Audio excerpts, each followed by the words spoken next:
Hello nerds and welcome back to Nerd or Die once again. That is right, we are here with another new nerdy toy review for you today on The Walking Dead Series 3, Michonne Pets 1 and 2 by Mcfarlane Toys. These are the zombies that Michonne walks around with on the show by chains. She cut their arms and jaw off and I think knocked their teeth out. And she uses them for, I would guess, smell to blend in with the rest of the zombies. So let's take a quick look here at the packaging. It's your standard blister card packaging, just like with the rest of the series.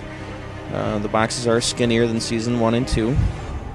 Series 1 and 2, excuse me.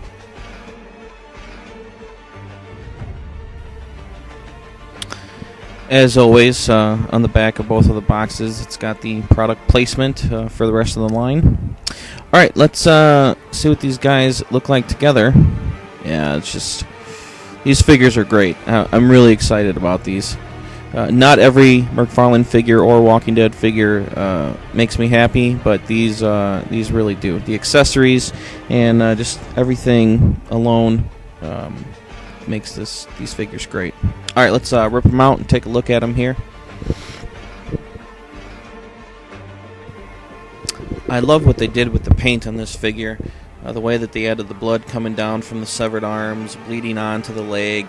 They added this like gloss to it, which in the right light makes it really shiny, makes it look wet, like the blood is fresh. It's really just a fantastic job that they did. And the sculpt on it is amazing because there's not really a lot of clothes on them, you know, so they had to do the sunken in rib cages and the muscle structure and the rotted flesh. They really had to put a lot into these figures. And Michonne and her pets are a big part of the show, so they know that they're going to be popular figures and all eyes are going to be on them. So they really just had to knock it out of the park, and they did, as you can see. The chain is real metal, but it's like a flimsy type metal that they put on toy keychains you get out of like a 25-cent gumball machine. It's still real metal, but it'll break easy. It's really weak, so I wouldn't put a lot of tension on it.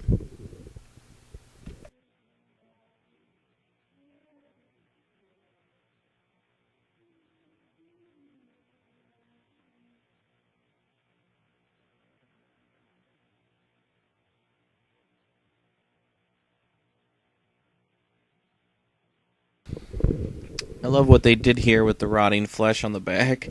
Those gaping wounds are really just disturbing. The baggy pants and the boxers sticking up. I'm supposing that they were insinuating they were some sort of gangbangers, before she turned them. Spoiler alert. She said on the show, not before she turned them, excuse me, I meant before she turned them into pets, not turned them into zombies. But spoiler alert, she said on the show that they definitely got what they deserved. So they were some sort of criminals, gangbangers, or rapists, or something. I guess we'll find out. I don't read the comics. I've sporadically flipped through a couple issues here and there. I own like the 100th issue, the Mcfarlane cover, and some other stuff, but I haven't really got into the comic storylines. So I don't know, what they were. I'm sure they explain in the comics what the pets were. I'm assuming brothers, or one of them is an ex-boyfriend and one's a friend. I don't really know, but that's my assumption.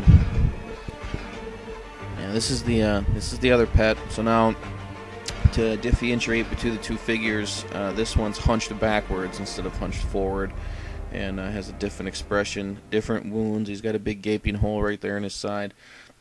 So they could have just repeated the same figure and maybe just painted it differently for her two pets and, put them in the same package, or made you buy both, but instead they created two separate figures.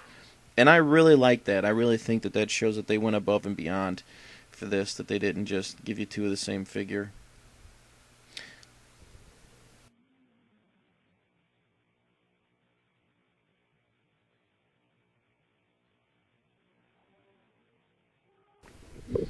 I would like to apologize for all the dead air. I had the theme from the show playing through the whole video, but something happened in my audio editing, and it cut out most of it. And this is quite a long review. It's 9 minutes long, and I didn't really have a lot to say during the sculpting section. But here we go. We're getting into the articulation. So the head has wonderful range of movement on it. Can go 360 and move up and down, left and right. The waist has a swivel, and the legs do not bend at the knee or anywhere else, but they do swivel at the calf, and the ankles move. Now this figure, same with the head. There is no waist articulation. The legs still swivel at the thigh, and I don't think the feet move on this one either. And of course the arm articulation on both these figures sucks. Now actually that was just a joke. They actually do have some arm articulation. I'll get into that in a little bit here. So let's get into the accessories. They come with the two duffel bags that she makes them carry when she's pulling them around on the show. Can't open it. I don't know what's inside of there. This one's a sheriff bag, and it comes with a pump shotgun that fits into there. I think that's pretty cool, actually. It's really hard to get the bags on the pets. I'm sure if you pop their heads off, maybe, and then put it on them, that it would go, but I can't get the bag over their head. So as of right now, I can't display them with the bags on. Now these are the jaws. You can put the jaws on. They also come with their arms. You could put the arms on them too, and they could be full walkers just like this. So you could display them like that. You could even take the chains off them, and if you display them in like a diorama form, you could just have these guys be walkers in the background. They don't even have to be Michonne's pets. Or you could set up the scenario of what they look like before she made them into pets, you know. So there's a lot of possibilities. It's really fun. So the arm articulation bends at the elbow, the wrists swivel around, and where the cut is, where she takes the arms off at, they swivel out left and right from that point. So it isn't actually bad articulation on the arms once you put them in there. And you know which arms go with which figures because the pegs are thicker for Pet 1 and the skinnier for Pet 2. I think that's how it works. So yeah, just different display options and different ways they have them. I actually do like them with their arms and jaw in, just to be different, but 10 to 1 I'll display them like they are on the show.